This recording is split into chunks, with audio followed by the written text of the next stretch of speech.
All right, once again, we're back to my favorite English to Greek exercises. This is 144 in chapter 33. This is on page 235. Again, a reminder that these are hard. These are supposed to be really hard, especially at this point when we're juggling basically a full textbook's worth of information. It's okay to pause, it's okay to look, double check, take your time with these things because we're going to go through them relatively quickly in this lesson, but you should not there's a lot of challenges in these. So were you afraid that the orator would not persuade you? So let's start by breaking up the sentence into the Greek that we're going to need to create. We're going to need a clause of fearing after the verb of fear, afraid. And that we have here in English we know is going to be may.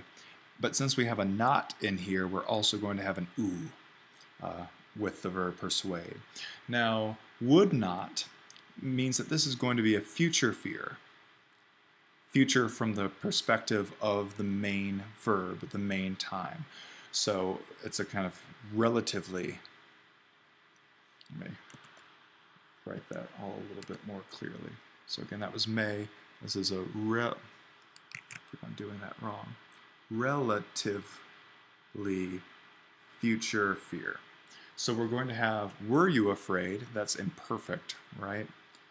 Which is going to be a secondary sequence,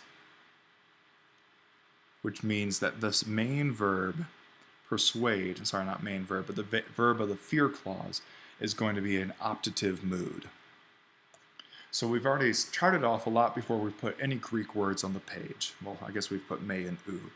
But were you afraid, imperfect secondary sequence and second person, probably singular, that the orator, this is going to be our subject in the nominative of the fear clause, would not, that's a future clause, would not persuade, all that's going to be done by oo plus the optative, and then you as the direct object of the persuading. All right, so were you afraid? Let's start off with that. So phobēomai is our uncontracted form of the verb, right? And now we want to make it imperfect. So we're going to be doing two things. We're going to be adding a past indicative augment, and we're going to be scrapping this primary present tense ending and putting on a secondary tense ending second person. So again, uncontracted, this is what we'd be looking at. Efo be also. All right, so now what's going to happen? Well, this intervocalic sigma is going to drop out, and that omicron is going to become omicron upsilon. Well, there's still going to be another level of contraction. It's like bejeweled blitz or something, as all these things are colliding, collapsing down, and we're going to be left with just oo at the end. But since we had an accent going up and then coming down, this is going to have a circumflex over this diphthong. So FOBU, were you afraid? And I guess the other thing that we can put immediately down is our question mark at the end, that. Again, remember that the that is going to be just this may. That the orator, ha, praetor, would not persuade you. So again, remember that would is coming from the future. It's going to be taking care of the optative. We want the oo to show the negative, and then we want the verb persuade, patho. But now we need to think, well, is this going to be a simple aspect or a progressive aspect? What is this kind of persuasion?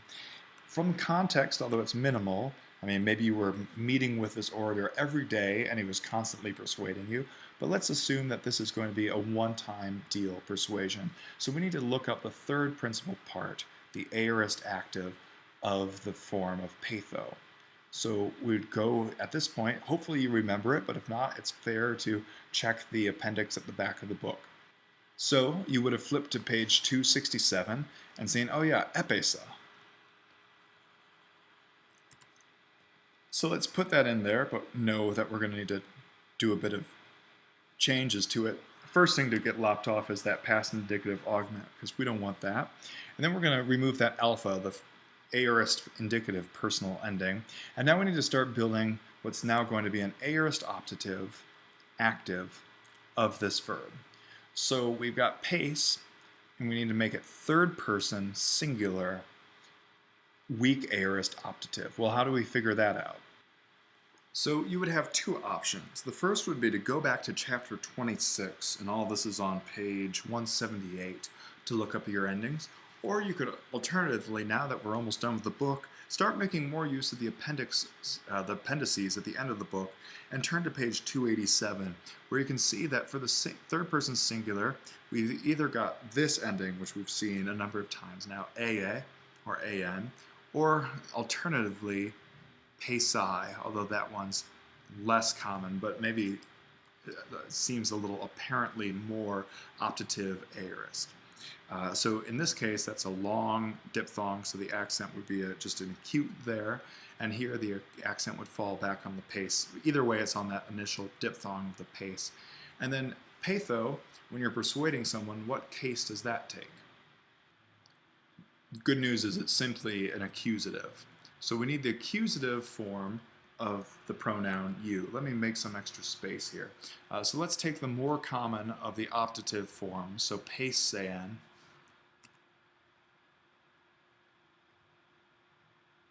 We'll leave off the new because we don't know exactly what the pronoun here that we need here is. It's the accusative, and then because we use second person singular here for the you, we're going to want the second singular here again, but now in the accusative. So what is that? We remember that su is the nominative, but what is the accusative singular? Again, you have two options here for looking this stuff up. You can go back, digging back through the book, and maybe you remember that we hit this in chapter 18. Or you can also turn to page 281, which has the personal and intensive pronouns. And in either case, you'll see su, followed by su, the genitive, soy, and then our accusative here, straight up se. And that will have a acute accent will be maintained because we've got it here before the end of the sentence. And there we go. That's all we need, and we don't need a new movable here because we're starting off with a consonant. So ephobu me horetor u pesea se. Were you afraid that the order would not persuade you? Were you afraid that the order would not persuade you? Good. And of course we could turn this into plural, but let's not. Let's move on because we already spent 7 minutes there. We've got another 3 examples to go through. Let no citizen fear the king, for he is too prudent to harm his own people. This is a tricky sentence. Let's start diagnosing it. Let no. What is that? That's going to be third person imperative, right? And we're making a command. Or are we? Right? Do we want to say, let no citizen fear, or let, I guess that's how we need to do it. We couldn't say let citizens not fear, which would be a prohibition. So we're going to want the third person imperative here for the verb fear. And then the king. Is this a clause? Because it is followed by all this. No, this is just going to be the direct object of fearing. So we're just going to have ton basileia very easily right there. So that part's at least nice. Let no citizen fear the king. For, all right, and here we have a comma, so we know that we're going to be using a postpositive gar here, for he is too prudent. So we know how to do these things in some circumstances. Note what's following, though. Too prudent to harm. When we have this sort of phrasing, we know that here we're going to be dealing with comparative with a, followed by hoste. This is a result clause. Instead of saying so prudent, we're saying he's too prudent than to harm his own people. So then his own, what are we looking at there? So we can say his people, but we might want to intensify this, make it a little bit reflexive. We're going to have our work cut out for us. This is a rather complicated sentence, but hey, we're at chapter 33. We've earned it at this point. So let no citizen. We need to start off first with no citizen. How are we going to do that? Well, remember that we had in this chapter, although I didn't give it in a lesson, so you might not remember it, the negative pronoun and or adjective oudes. So oudes both meant no one, but if you put it with a noun immediately following it, such as strategos, this is the example on page 233, it's not just no one general, it's literally no general. So that's what we want to do here for the citizen. Let no citizen. And again, citizen is going to be masculine, so we're going to use that same form, oudes. Oudes polites. Right, that's the word for citizen. And now we need the prohibition, or I guess it's positive, third person imperative to make this happen. Well, how are we going to do this kind of imperative sort of thing? Because really this is, I've been saying, it's a prohibition. That fear is being prohibited. So what we're talking about here is a may, let no citizen fear, and then we would be using a form of phobeomai, right? And we'd want the subjunctive form. So what we'd be getting there is this, phobeomai, and that omicron is just going to take over.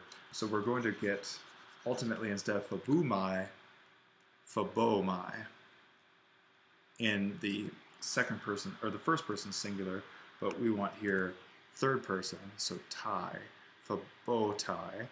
But note that we've got a may here after this oudes, and if you looked at the top of page 234, whenever you're using a may in a context, this may ends up replacing this ou. So what we're going to have is a little bit of a shorter sentence here. Meides polites, let no citizen fear. Phobotai. Remember that this is middle looking because it's a middle deponent verb. Fear the king. Ton basilea. Isn't it a frustrating thing when the irregular third declension noun has become the easiest thing in the sentence? That shows progress. I guess that's a good thing. For he is too prudent. All right. So we need to say for the prudent, what pronoun is that? It's going to be, or not pronoun, adjective, sophron, right? That's prudent. Sorry, I always get that confused with sophos. We've got sophron here. So we need to turn this into comparative. We're going to follow it by, not the subjunctive form, just a, hoste, and then finish out that whole clause. So we're not even there yet. How can we find the comparative of an adjective like this, sophron? Again, you can go to the back of the book, to the appendix, or the chapter in which it appears. And you may remember that sophron has a irregular ending in the comparative. It's frustrating. This is on page 149. It makes it quite a long word, but it's one of these few that has a comparative just like this. There's a lot of third declensions that are like this, but this is what we want to put in here. Sophronesteros. So again, this kind of comparative ending tagged on to sophron, it couldn't become sophronteros. So we add this little bit of est in there. So sophronesteros. He is too prudent, or more prudent than. So we need to put in a verb here, is. So esti. And then of course this is an enclitic. So we can't start the sentence off with it. And we also need gar for the for. So all these things are going to need to get pushed back after this adjective. So sophronesteros gar, because the gar is post-positive, it's going to want to be the second word in the phrase. And then esti will go right after that, keeping that accent acute in gar. Esti, sophronesteros gar esti, a, hoste, too prudent, to harm, or too prudent that, and we need to say he harmed his own people. All right, so now we're finally getting into this result clause, this consecutive clause that's following from hoste. All right, so let's go for harm first off. So blapte is, of course, the present tense of the verb. But now what form do we want here? Well, it's going to be helpful to go back to chapter 31 where we were introduced to these result clauses and look at our reading expectations that's given toward the bottom of the page. We know that in these situations where too prudent to harm, this is a natural result that we're talking about, not a specific, an actual result, but a natural result. And this is going to show up with the infinitive. So that makes forming that very easy, blobtain. And the present infinitive is a good one to use here. So to harm, and now, last but not least, we're looking at his own people. So what is the word for people? We've got ta or ha demos, right? This is going to be our word. So we have the word demos for people. Now we're going to want to make that accusative because it's the direct object of the blobtain, and it's masculine, so second declension, ton demos, or daemon now. And then we want to say of his own, and this is where we get to use that indirect reflexive. This is noted on page 164, where we're going to use the genitive for the possession, heautu, ton heautu daemon, his own people, the people of him. And then it's reflexive because we're going back to the subject of the sentence, which is the subject of the sophronesteros. So, well, actually, I guess, yeah, so we almost have two sentences here. So the subject of the sophronesteros is going to be the king, so the basileus, and that's what the heautu is referring to. You're going to be able to get away with this, even though the subject of the entire sentence, as we have it, is polites. It's going to be enough here that we've changed kind of our subject with this sophronesteros gar to allow this heautu to refer back to its subject, which is the basileia, the basileus in the nominative. So let no citizen fear the king, for he, that is the king, is too prudent that, or too prudent to harm, a kind of natural result, the people of himself, of his own people. That's the sentence. That was pretty hard. I'm not going to lie. I wanted to double check a lot of the things I was saying there because this is complex composition at this point. This is graduate level work that you're doing. I mean, it's a first year Greek class, but to be able to do this right all the time, you're going to find people in classics grad programs that are going to be struggling with this. So if you're here, if you're still looking 17 minutes and 35 seconds into the umpteenth video on this sequence, take a moment, pat yourself on the back. You're doing pretty well. Because we are at the 17-minute mark and we have two more examples to go, this is too long for any one video. I'm going to come back to these in a future video. So for right now, let's just briefly recap the two sentences that we've done in exercise 144. These were challenging. Were you afraid that the orator would not persuade you? All right, to recap that, we wanted an imperfect here. It was a question, and we just put the question mark at the end. This started a fear clause, what we used the word may to represent the conjunction that. And then we would need, because this was a future fear clause, and again, whenever I say future, it's relative to the main verb. It's relative to this past imperfect here, that we are dealing with a sequence of moods. So because we're in the secondary sequence, we're going to take the optative here as the verb for not persuade. And again, remember, if we want to say not in one of these fear clauses that already have a may, we use oo, the proclitic. Let no citizen fear the king, for he is too prudent to harm his own people, was a challenge on so many ways. We had a prohibition subjunctive right there with the phobotai. The may of this ended up taking over the oo of oudes, and all of this, these medes and oudes can be used as a pronoun, no one, but it can also be used as an adjective, as it is here, modifying citizen. So no citizen, let no citizen fear the king. Nice third declension noun.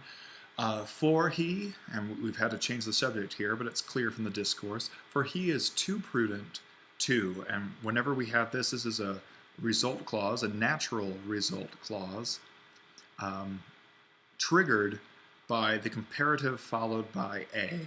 And we have to translate this as to blank to in English, but more literally in the Greek it is wiser than that, which is awkward in English, but he's wiser than harming his citizens. He's too wise to harm his own citizens, his own people. Sorry, people, citizen was right there. Closely related term, we're at 20 minutes. It's time I take a break. Have a good one, y'all.